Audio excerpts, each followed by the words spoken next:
Jeep Grand Cherokee Misfire. This is how to get to the bottom of it. We're talking about a V6 petrol Pentastar. It's the same engines also in the JK Wranglers, not the 3.8s. This is just the 3.6.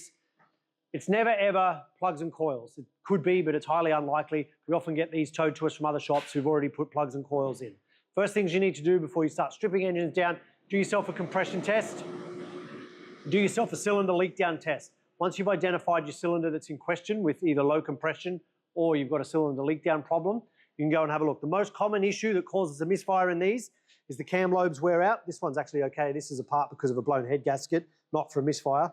But you're looking for these lobes to be worn so low that the lifter can no longer rock the rocker, which is connected to the wristwatch, and open the valve.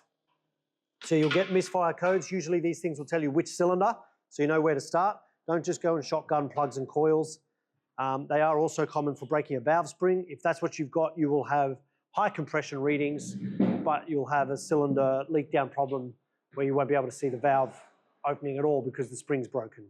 So it's not plugs and coils. It's either this or broken valve springs or burnt valves.